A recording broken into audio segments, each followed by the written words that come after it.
이번 영상에서는 제가 이전 영상에서 같은 제목으로 영상을 올린 바 있었습니다.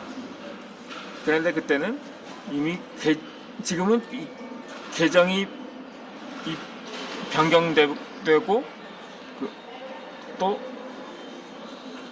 지금은 브랜드 계정이 아닌 일반 계정에서 영상을 올렸고, 지금 또 이미 계정도 바뀌면서 이전의 제목으로 역사 강의를 한 번 더 진행하려고 합니다. 흔히 역사를 보면 역사가 왜곡되었다, 이것은 사실이다, 이렇게 논란이 많은 사례를 볼 수가 있습니다. 그런데 역사란 있는 사실 그대로를 기록하는 것이 역사입니다. 그런데 아니 왜 역사를 왜곡할까, 이러한 의구심이 들기도 하죠. 그래서 말인데, 제가 즐겨보는 영상 중에는 역사 강해와 같은 영상을 즐겨서 봅니다. 그런데 이 부끄러운 과거님의 영상을 보면 제가 납득이 가지 않는 부분이 있어서 이렇게 올립니다. 그분의 영상에 따르면 세종대왕은 성군이 아니라 폭군이었다는 듯한 비유를 드는 영상을 볼 수가 있습니다. 물론 제가 이에 반박하는 영상을 올렸는데, 달린 댓글 중에는 세종대왕은 양반들한테만 성군이었고 평민들한테는 폭군이었다고 반박하는 글을 본 적이 있습니다. 과연 세종대왕이 그렇게 부정적으로 평가를 받기 시작했는지에 대해서는 아마도 이러한 이유 때문일 것입니다. 이 조선시대에는 노비제도가 법제화가 되었다고 합니다. 그런데 이를 실행한 사람이 왕이 바로 세종대왕이었다는 거죠.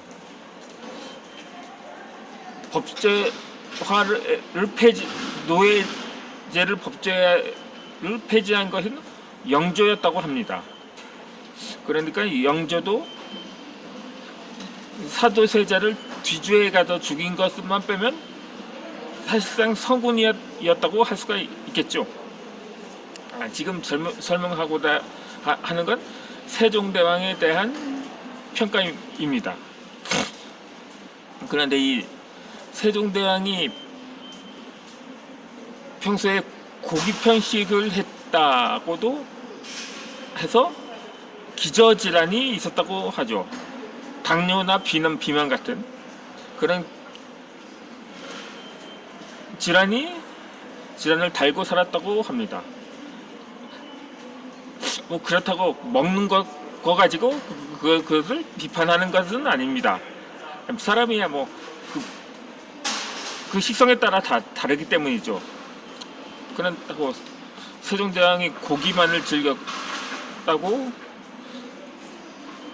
거기다 운동보조로 당뇨로 인해서 그렇게 고생을 했다고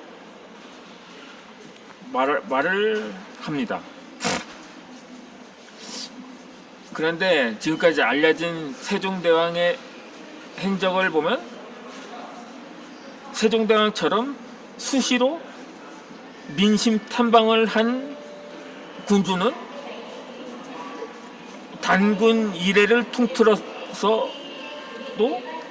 드물었다고 합니다.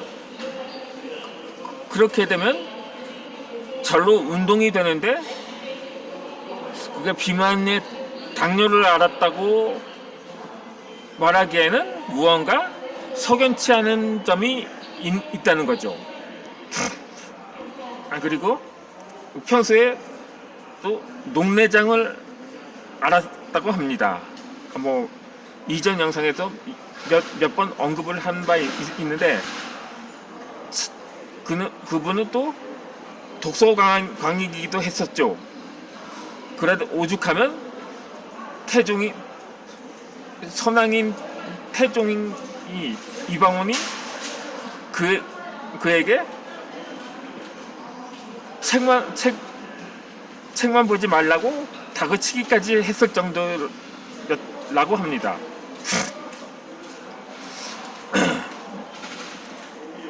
그럼에도 세종대왕 이도는 몰래 책을 읽곤 했다고 합니다. 그 은밀한 곳이라든지 그렇게 해서.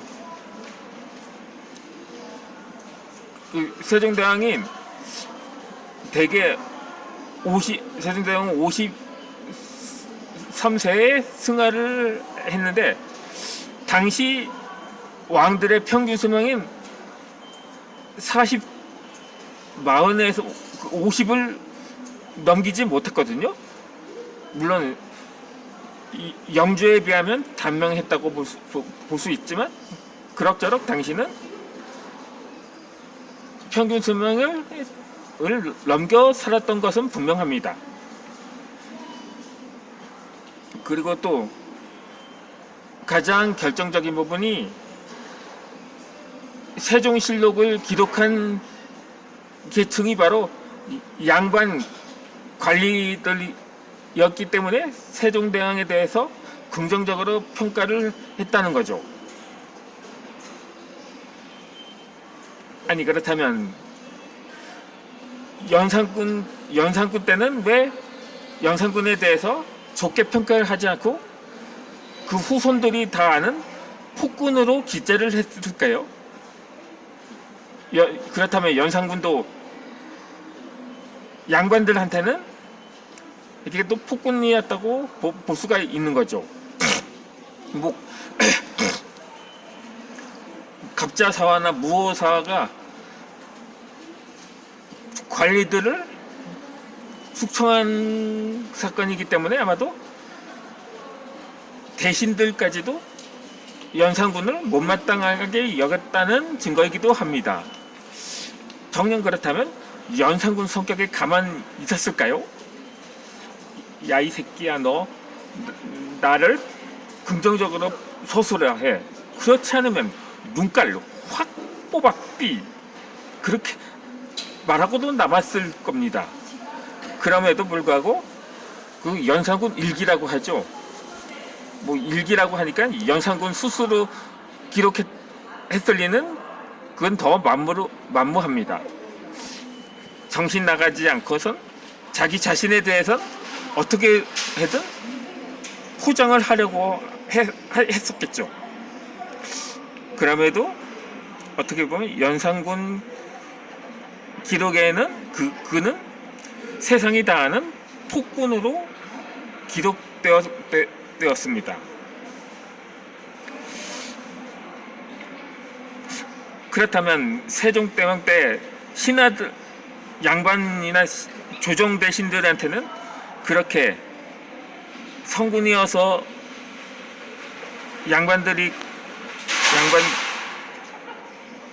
석기록이라고 하죠. 그렇게 오늘날의 국회 속기록이라고 표현하지만 그 당시에도 뭐 그냥 그렇게 표현했습니다. 그렇게 표현을 해봤습니다. 사실 세종대왕에게는 측근들 중에도 정적이 많았다고 합니다. 특히 세종대왕의 마지막 업적이라고 할 수 있는 한글 창제에 대해서 그렇게 반대를 했었던 거죠. 그랬던 대신들이 결국 세종대왕에게 그렇게 저가 평가했을 리가 만무한 거죠. 또 세종대왕은 출산 조선 시대에는 거의 파격적인 출산 휴가 제도를 도입하였습니다. 그걸 오히려 아이를 더 많이 낳으면 노예가 더 늘어날 수 있다고 그렇게 평가들을 하는데 세종대왕을 부정하는 사람들은요. 그런데 당시 조선 사회에는 요즘처럼 뭐 산후조리가 어디 있었습니까? 그냥 애를 낳았다 하면 곧바로 낳자마자 다시 일터로 향했던 시절이었습니다. 이 일을 안쓰럽게 여겨서 세종대왕은 출산휴가 애를 낳고 며칠간은 휴식을 취하게 하는 제도를 도입했던 거죠. 당시 애를 낳은 직후 산모가 사망한 사례가 많았다고 합니다. 애를 낳자마자 바로 옥황상제 곁으로 간 산모들이 많았던 시절이기도 합니다. 그렇게 세종대왕은 애민정신이 있었던 왕입니다. 어떤 유튜버는 태종이 오히려 애민정신이 있었다고 하는데 이는 다음 영상에서 반박하도록 하겠습니다. 어찌되었든 그렇게 세종대왕이 또 독살을 되었다는 추측이 제기되기도 합니다. 어떻게? 그러니까 당시 조정 대신들은 세종대왕의 한글을 만드는 것을 끝까지 반대를 했었다고 합니다. 어떻게 우연치고는 한글을 만들지 4년 만에 참 약속이라도 했듯이 승하를 할 수가 있었겠습니까? 거기서 좀 의문점이 남는다는 거죠. 어찌되었든 세종대왕은 인류 역사상 이전에 없었고 앞으로도 없을 성군이자 위인이었던 것만은 확실합니다. 요즘 들어 많은 이 또한 역사 왜곡 중에 하나라고 볼 수는 있겠죠. 하지만 그 역사는 언젠가는 그 진실이 드러나기 마련이라는 사실을 잊지 않았으면 합니다. 그러면 저는 이어서 또다시 책을 읽어드리고자 합니다. 제가 이제 제 영상을 통해서 참 말을 잘 못하는 편이라서 지금 책을 소리내어 읽으면서 사실상 제가 북튜버라고 말하기에는 좀 거리감이 있습니다. 그래서 따라서 오늘도 예정대로 책을 읽어드리도록 하겠습니다. 제가 다음 주 첫 영상은 제가 앞서 말씀드린 것처럼 세종대왕의 선친인 최태종에 관해서 설명을 드리도록 하겠습니다.